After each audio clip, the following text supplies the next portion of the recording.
Përshëndetje të nderuar shikues, mirë se ardhët edhe këtë pasdite në Dita me ne, si gjithmonë në DTV Media.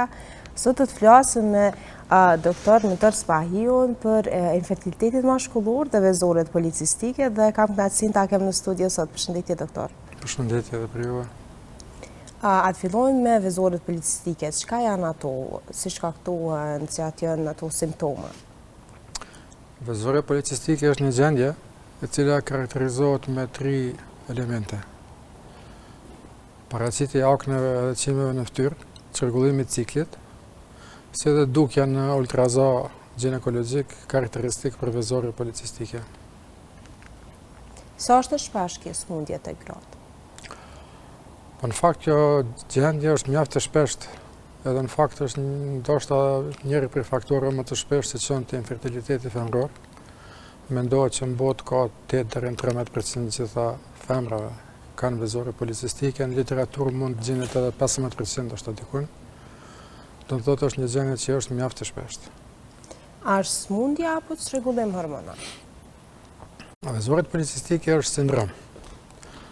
Ndalimi i sindromit edhe smundjes në aspektin mjekësor është i thjeshtë. Smundja ka një burim, një problem i cili e shkakton, ndërsa sindroma është një grumbull i simptomeve të cilët mund të shkaktohen nga çrregullime të ndryshme. Po e vërtetë është se njëri prej çrregullimeve të vezorit policistike është edhe çrregullimi hormonal. A ndikojnë këto në ciklin menstrual? Siç thash edhe më herët, njëra prej karakteristikave të vezorjeve policistike është çrregullimi i ciklit menstrual. Ta çrregullimi mund të jetë në kohën kur vjen cikli, ose ka ose nuk ka ovulacion, do të thotë pjekje qelizësve. Në momentin kur s'ka pjekje qelizësve, kushtimisht edhe nuk mund vjen deri te shtazania. A kemi edhe fenomene pra ndoshta edhe fizike, se si dukemi, a ndikimi i shtimit peshës ndoshta? Gjithsesi kjo është karakteristikë të vajzat e reja, të cilat mund paraqiten aknet, edhe shtimi i çimeve në fytyrë dhe në trup, që në fakt edhe ato i çon deri te kërkimi i ndihmës. Por zakonisht kjo punë fillon në mënyrë të çrregullt, me thonë, prej bishtit. Gjithmonë kërkojnë trajtim për rregullimin e akneve dhe çimeve, ndërsa burimi i tyre është faktikisht rregullimi që është brenda organizmit. E që lidhet më së shpeshti lidhet me prodhimin e shtuar të hormonit insulin, që vjen si pasojë e konzumimit të karbohidrateve të shtuara. A ndikon kjo gjendje edhe në gjendjen mentale, ndoshta në disponim apo diçka tjetër? Gjithsesi edhe luajtjet e disponimit janë karakteristikë e kësaj gjendje, por që jo vetëm çrregullimi i humorit, por edhe çrregullimi i gjumit, do të thotë kualiteti i gjumit vjen. Po pra rrjedhimisht kur nuk plotësojmë atë urshëm, edhe disponimi vjen. Edhe disponimi vjen. E përmendëm shfaqje tek vajzat e reja, prej cilës moshë ndoshta ju ka ra juve që me pa këtë çrregullim, ndoshta moshën më të re? Kjo mund paraqitet shumë herët. Mundet edhe në mirëposhtënjat e para i jep në momentin kur cikli fillon të vjen te një vajzë. Do të thotë po flasim rreth moshës 12 vjeçare. Mirë po nuk e thash në fillim, kjo është faktikisht një gjendje e lindur. Po që nuk ka shenja deri në momentin kur cikli duhet vjen, edhe kur vjen cikli ai çrregullohet. Fillon dalin aknet dhe edhe aty pastaj fillon krejt tregimi mbrapa. A kemi ndoshta disa simptoma si të fshehta te kjo pjesë? Po nuk ka ndonjë simptom i cili është me mendu vajzën ose prindin që vajza ka të lashë të tillë, po them siç thash edhe në fillim, paraqitja e akneve. Sa kohë merr kështu mu diagnostifiku?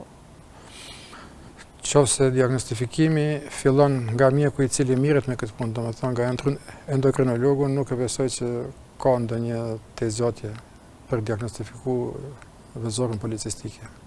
Çështja është që mjeku duhet të ekzaminoj pacientin, pastaj të bëjë ekzaminime laboratorike të cilat janë karakteristike për këtë gjendje dhe pastaj të bëhet ndoshta një ultrazë te ginekologu. Po për të vënë diagnozën 3 kriteret ose 3 shenja të cilat i përmenda, 2 duhet plotësohen. Domethënë jo domosdoshmërisht duhet shihet në ultrazë që ka vezorje policistike, po vetëm çrregullimi i ciklit paraqitja e akneve, ndoshta edhe çimeve në fytyrë më të shprehura mund të jetë shenjë elemente të bollshme për me vendosë diagnozën. Po, pikërisht.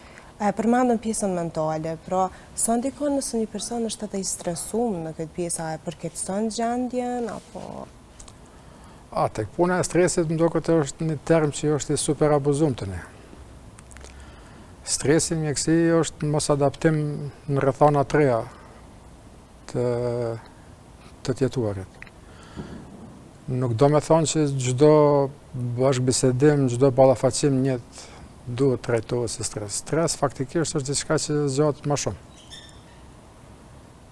Pra atë edhe të vajzat cilat kanë vezore policistike, këto janë pak më të shprehuna, si thash më herët, për shkak të luajtjes së humorit të tyre, disponimit. A është e trashëgueshme kjo smundje? Mendohet që është e trashëgueshme në pjesën më të madhe, zakonisht nëse në familjen në rrethin e parë, domethënë nana, motra, ka kësi gjendje, shumë është e besueshme që edhe vajza tjetër mund të ketë vezore policistike. Po kjo lidhet edhe me të pasurit diabet në familje. Se në fakt një emër i cili tash po tentohet edhe po sillet nëpër çarçe është i vendosur emri diabeti vezorëve. Okej, mund të çuditi pak kjo pjesa që edhe diabeti po lidhet edhe me këtë pjesë. Po, kur thash se çrregullohet prodhimi i hormonit inzulin, a inzulina prodhohet kur ne konsumojmë karbohidrate. Po. Në fakt, çka ndodh me organizëm është që organizmi jonë nuk mundet me shfrytëzu inzulinën cilin e prodhon vetë trupi. Edhe pastaj rrjedhin ngjarjet të cilat pasojnë si pasojë asaj ngjarjet më hershme. Fillojnë vezoret me prodhu hormone mashkullore më shumë në ndikimin e inzulinës, edhe automatikisht vjen deri te paraqitja e akneve dhe çimeve në fytyrë. Si dhe prodhimi i tyre shkakton edhe çrregullim të ciklit, në fakt ovulacionit. A mund të shërohen plotësisht? Vezoret policistike mund të menaxhohen. Shërim të plot nuk ka për momentin. Kjo menaxhohet edhe jeta është plotësisht normale nëse i përshtatet regjimi ushqimor, cilin duhet t'i përmbahet pacienti, aktivitetin fizik, normalisht edhe terapia nëse duhet. Pikërisht te kjo pjesa e aktivitetit fizik dhe të ushqyerjes dhe isha fokusohemi në vijat trosha, kështu sepse çdo pacient është ndryshe pikërisht, por si duhet, pra të ushqejmë dhe sa duhet lëvizën. Çështja është që konzumimi i karbohidrateve duhet reduktohet, sidomos karbohidrateve të rafinuara. Karbohidratet të rafinuara janë në jetën e përditshme ta kthejnë në jetën reale. Është ambëlsina, çokolada, biskota, langje, pijet gazume, pije energjike. Është pikërisht edhe tek pjesa e insulinës dhe sheqerit, kjo ndihmon. Gjithsesi kur vjen deri te konzumimi i tyre në trupin të çdo kush, po te ajo që ka problem, shkakton probleme. Vjen deri te rritja e insulinës dhe pastaj ato pasojat që vijnë për shkak të rritjes së insulinës në gjak. Tek aktiviteti fizik? Aktivitet fizik me rregull duhet të ketë pat vezore policistike, pat ndonjë çrregullim shëndetësor, sepse me atë ne ruajmë shëndetin tonë. Aktiviteti fizik më i mirë dhe cilin e kisha propozuar për çdo kënd është ecja. Ecja është aktiviteti më i lirë dhe më efektiv. Nuk duhet të shpenzohet shumë për palestra e në për konzumim të ushqimeve shumë specifike për këtë çështje. Aktiviteti fizik mendoj që është themelor në trajtimin e kësaj gjendje. Ndoshta është edhe një aktivitet kështu i bukur në këtë pjesën që edhe kalon një kohë natyrë me kalu, me familje, me shoqëri, dhe kjo na bën edhe të disponimin ndihmon. Normalisht që rregullon edhe disponimin. Aktiviteti fizik, njërin prej të mirave që i kemi për aktivitetet fizik është secimi i sistemit nervor, të faktikisht shpirtëror. Deja të fokusuam tek shtatzania me vezoret policistike, si funksionon kjo? Spari ta caktoj që femra që ka vezore policistike mund të mbetet shtatzane. Se ekziston ai miti që un kam vezore policistike dhe kam shumë probleme me shtatzane. Jo. Ka femra me vezore policistike që kanë ciklin e rregullt, kanë ovulacion, mirë po i kanë vetëm manifestimet që janë likur, qimet edhe aknet. Edhe nëse shihet në ultrazat që ka ndryshime. Prandaj nuk Kështë domosdoshmërisht që nëse ke vizore policistike edhe ke të pamundur me mjet shtatzani. Qofse cikli është i çrregullt, normalisht që duhet ata që e thash më herët. Ndoshta e pjesa ovullimit edhe para për mu rregullu ovulimi duhet të rregullohet ushqimi, do thotë regjimi në ushqim edhe aktiviteti fizik janë dy elementet e para dhe janë kyçe në trajtim të kësaj gjendje. Medikamentet janë vetëm një ndihmës e vogël që i jepet pacientit që ka kësaj gjendje. Po. Disha të kaloj pas e përmendur shtatzanim, pra disha të kaloj edhe te infertiliteti mashkullor, pra se si lidhen këto dyja edhe në fakt çka është infertiliteti mashkullor? Së pari të caktoj çka është infertilitet, ndoshta për fillim. Infertilitet është një gjendje kur nuk arrin shtatzania, nëse dy partnerë kanë 12 muaj marrëdhënie të pambrojtura. Do të thonë nëse mas 12 muajve marrëdhëniet pa mbrojtura nuk arrin shtatzania spontane, do të thonë pa ndonjë ndihmë të mjekut, atëherë ajo mund të klasifikohet si infertilitet. Infertiliteti edhe mashkullor edhe femnor janë deri dikun afër me përqindje. Mirë po pak më shumë ka të meshkujt se që ka të femrat. Edhe pse përpara është menduar që a përmendet fjala infertilitet, është menduar që vetëm femra është problemi, mirë po tonat e fundit flasin pak më ndryshe. Në të ka edhe ndryshime edhe të meshkujt që kanë qu me pas probleme të kësaj natyre. Përmendëm përqindja është pak a shumë e përafërt në këtë pjesë. Pa një informatë që e kam është 52 për meshkuj, 48 për femna. Tu i marë parasysh që fse kanë edhe problem dy palët, dy partnerët, po thjesht ndame është përafërsisht kështu. Disha të fokuson tek simptomat e infertilitetit mashkullor, si shfaqen ato apo a ka? Te infertiliteti mashkullor zakonisht simptome nuk ka. Mund të ketë simptome vetëm të ato raste kur ka të bëj me ndonjë çrregullim gjenetik, do të thotë diçka që është e fituar në bazë gjenetike, ose nëse ka pas ndonjë infekcion të mëhershëm seksualisht transmetueshëm për të cilin mashkulli din. Përndryshe ndonjë shej karakteristike nuk ka deri në momentin kur tentojmë për shtatzani, nuk ka shtatzani. Tash, psikologjikisht femna është ajo që trajtohet e para, edhe këtu edhe në botë, jo vetëm të ne, po kohëve të fundit ekzaminimi bëhet në çift. Nuk bëhet më ndamas. Gruaja shkon në kontrollën e ekzaminime, burri rrin të shtëpia. Ai tregim ka ndryshuar shumë të ne. Tash edhe qasja e mjekëve ka ndryshuar, domethënë ekzaminimi bëhet paralelisht të dy partnerët për një herë. Për një fakt shumë thjesht, mos me u humb koha. Sepse edhe mashkulli dhe femna funksionojnë në një afat kohor, kur e kanë periudhën që mund të jetë pjellshëm. Do të thotë jo gjithmonë nëse është menduar përpara që mashkulli në çfarëdo moshe është i pjellshëm, mundet me arrit me u bë bab. Ai teorikisht mundet, mirë po shansat më të mira janë nëse ajo është më i ri. Sa është mosha, se më thonë ajo pjesa e artë, për të dy gjinit në fakt? Te femna menohet që deri në 35 vjet mundet me u shty, mashkulli 40-45. Edhe pse mashkulli derisa ato është gjallë prodhon spermatozoide, mirë po problemi është se mas asaj moshe çka prodhon, do të thotë çfarë kvaliteti spermatozoideve prodhon. Normal që edhe kvaliteti spermatozoideve përcakton a mundet me met gruaja shtatzan ose jo. A është i lindur infertiliteti mashkullor? I lindur mund me qenë deri diku në rreth 20%, ndoshta edhe më pak. E shumta është faktikisht mënyra se si jetojmë, si ushqehemi, në fakt si sillemi me vetveten. Se thash më herët, infekcione seksualisht transmetueshme, zgjanimi i venave në testis që në mjekësi e quajnë varikocell, mënyra që thash e jetumit edhe të ushqimit, infekcionet e ndryshme sistemike, smundjet e përgjithshme të cilat mund të jenë shoqëruese, gjitha këto mund të çojnë deri te ula e pjellshmërisë të mashkullit. Mirë po një mashkull për të verifikuar që është me problem, ekzaminimi i bazë duhet bëhet është spermografi.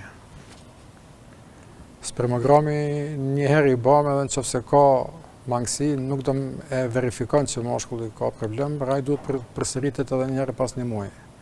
Nëse 2 eventualisht 3 spermograme dalin me probleme, atëherë vetëm fillon ekzaminimi i mashkullit, do të thotë ekzaminimi më i thellë për të ardhur deri te burrimi i problemit edhe rrjedhimisht nëse mundet me u rregullu problemi. Që janë shkaktarët që ndikojnë ndoshta më shumë se përmendëm stilin e jetesës, por kemi për shembull duhanin, alkoolin, i cili është shumë i pranueshëm në shoqëri. Shumë mirë që e përmendet. Edhe alkooli, edhe duhani, po edhe konzumimi i drogave rekreative, tash si po i quajmë të drogat e lehta, çojnë deri te dëmtimi i kualitetit të spermës. Drogat gjithsesi ndikojnë edhe në vetë testisin, si organ i cili e prodhon spermatozoidin.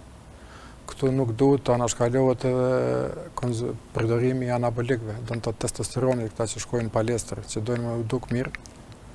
Testosteroni i marrë nga jashtë është në fakt një lloj kontracepcioni, si te femrat që përdorin tabletat, ashtu ka efekt te mashkulli.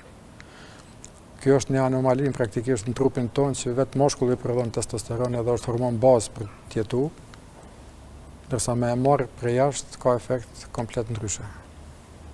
Pra, përmendëm efektin kontraceptiv, por ndoshta është ai efekt vetëm përderisa ai duke marrë atë periudhë, apo edhe ka pasoja? E keqja është që nuk dihet në çfarë afati testisi mund të këndillet mas përdorimit të anabolikëve. Mund të jetë një afat 6 muaj, 1 vjet deri në 2 vjet, po mund të jetë edhe i përhershëm dëmtimi. Kështu që konzumimi i anabolikëve është mjaft me rrezik të madh.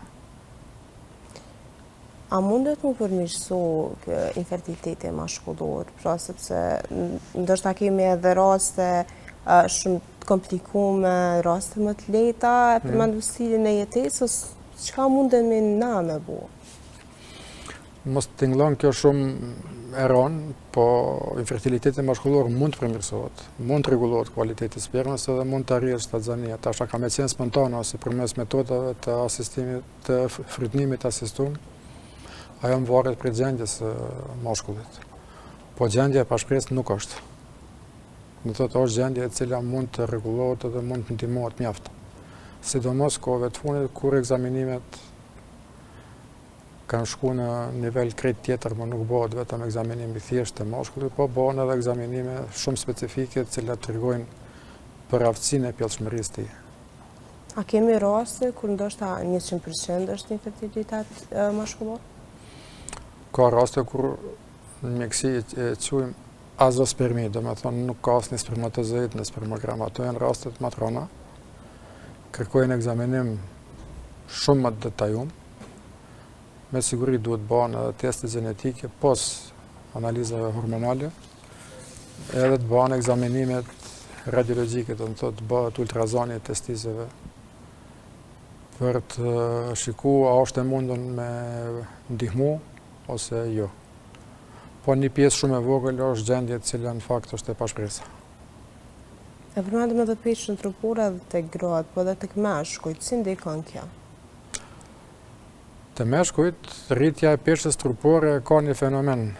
Do të thotë, nëse i keni pa mashkuj që i kanë barkun e rritun edhe gjitë e rritun, krejt mendojnë që është punë e dhjamit.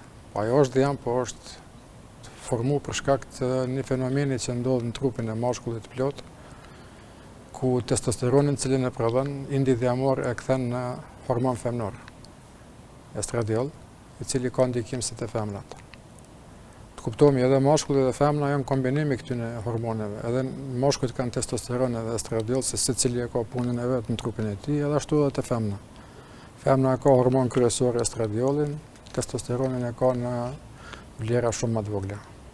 Disha të fokusom të kuptimi juaj personal, pra si doktor, që nga koha e studimeve. A mundesh me na përshkru këtë pjesë?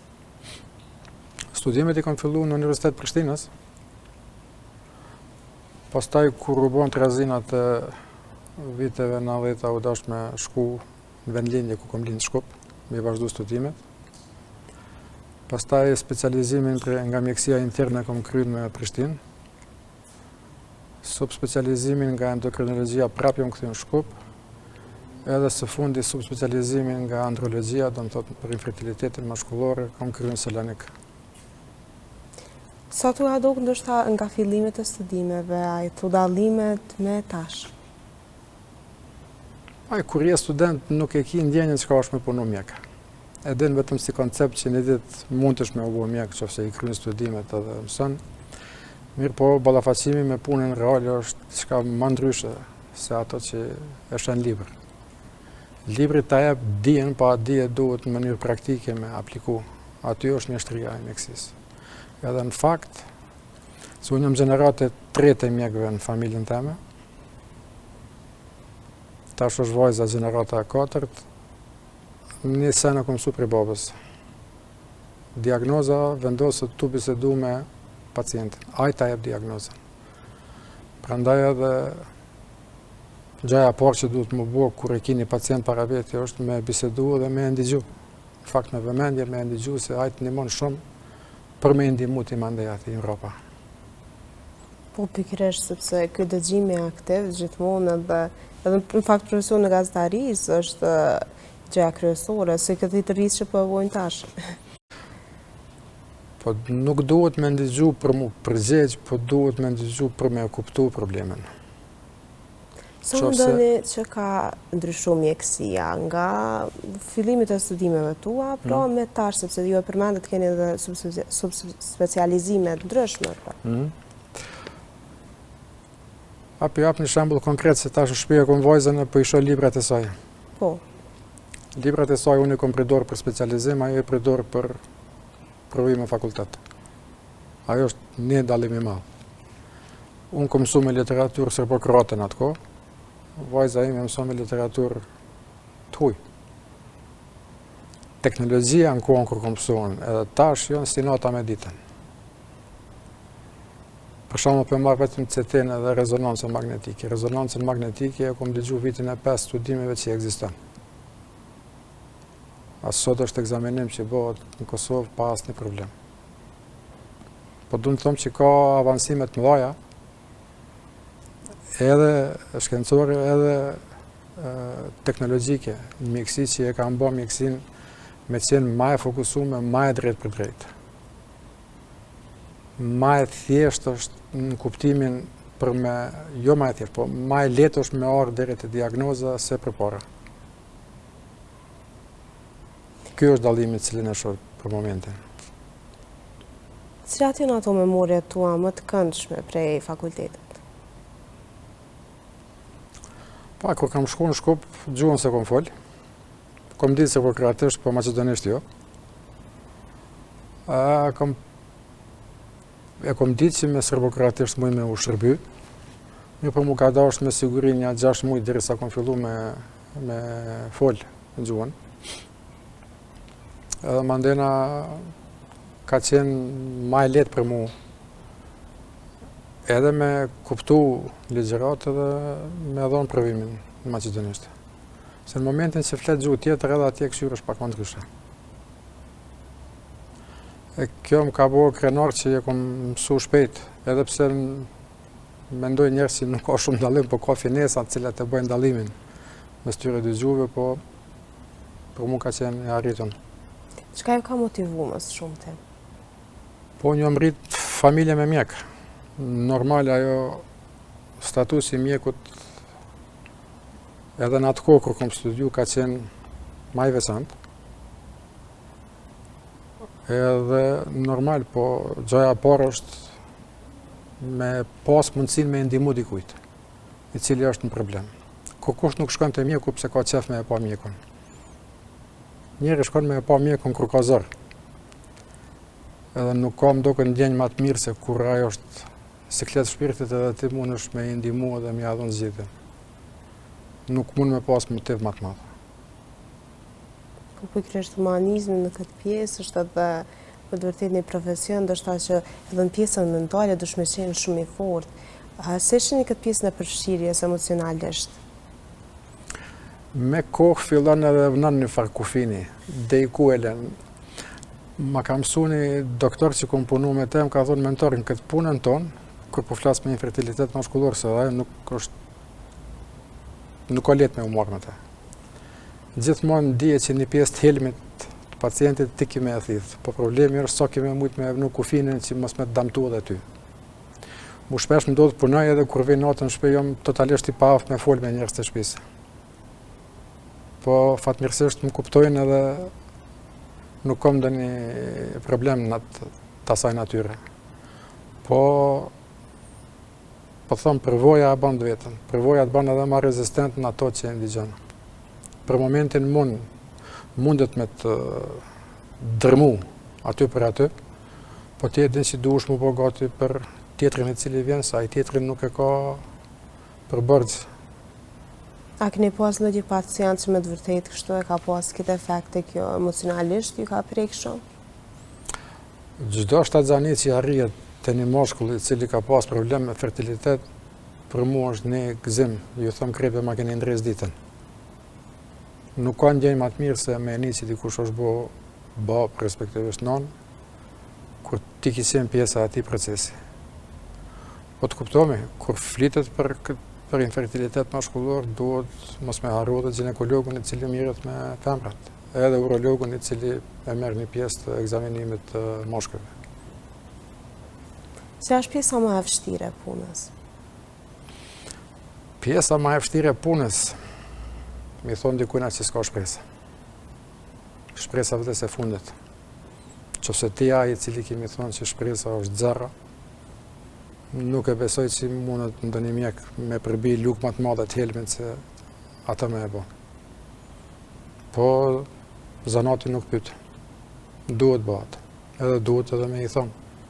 Në rastin më të keq, për mos me elon me bredh, edhe mos me ushqy me ndonjë shpresë të rrejshme që një ditë do të bëhet diçka. Po ka dorë Zoti shumë të rralla në këto raste, po me të vërtetë jam mjaft rana.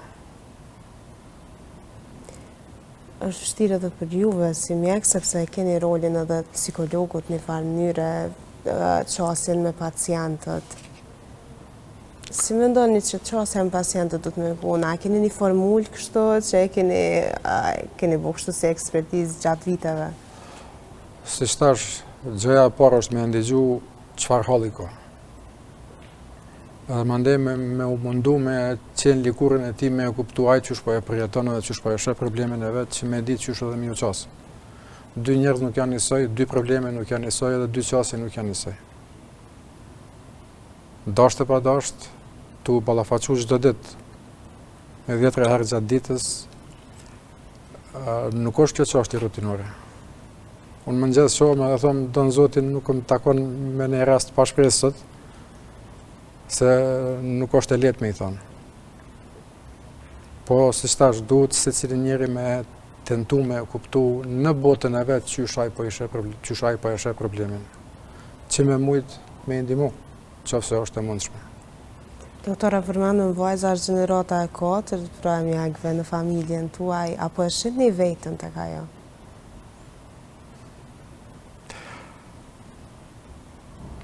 Vajza e shoh vetën te ajo, mirë, po e shoh shumë të avancuar se unë. Tash çka do të ndodhë në të ardhmen atë nuk e di. Kryq put kam unë vakë për vullnetit saj, po për momentin e shoh që mëson ndoshta më shumë se që kom së unë. Po pikërisht e ka po edhe vullnetin tuaj, motivimin tuaj për me vazhdu në këtë fushë. E ka motivimin më të madh gjyshin. Kur bëhet puna e bezdishme për të, gjyshin e ka adresën ku shkon edhe bisedon me të. Aje qetëson edhe ja hap derën që bota nuk është as e vogël sa ajo mendon për momentin, po është më e madhe edhe më e komplikuar se që ajo mendon. Në fakt një lloj përgatitjes për të ardhmen. Pikërisht kjo është rëndësia e familjes, pra mbështetja, familja e mbështetja kryesore.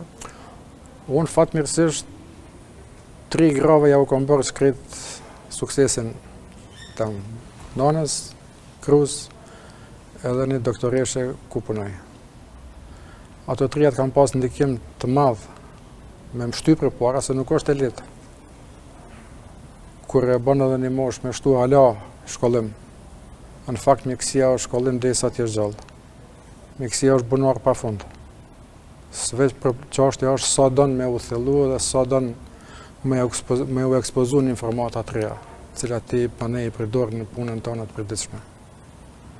Po, si është fatmirësisht, familja është temeli i gjithçka.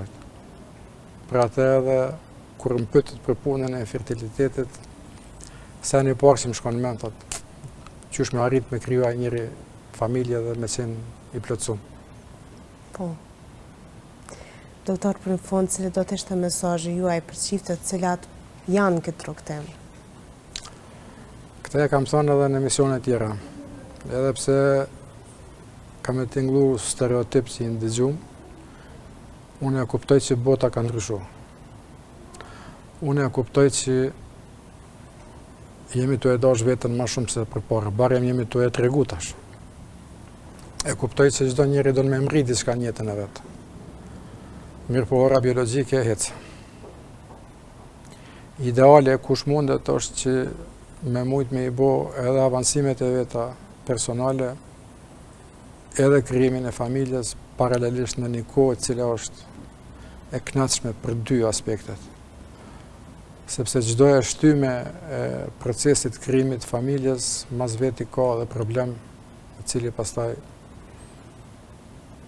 bëhet ma vështirë i zgjedhshëm.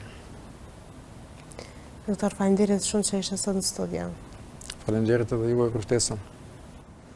Atëherë dashur shikues, kaq kishim për sot, mos harroni të riktheheni nga hëna në të premten nga ora 17 dhe deri në takimin e radhës, mirupafshim.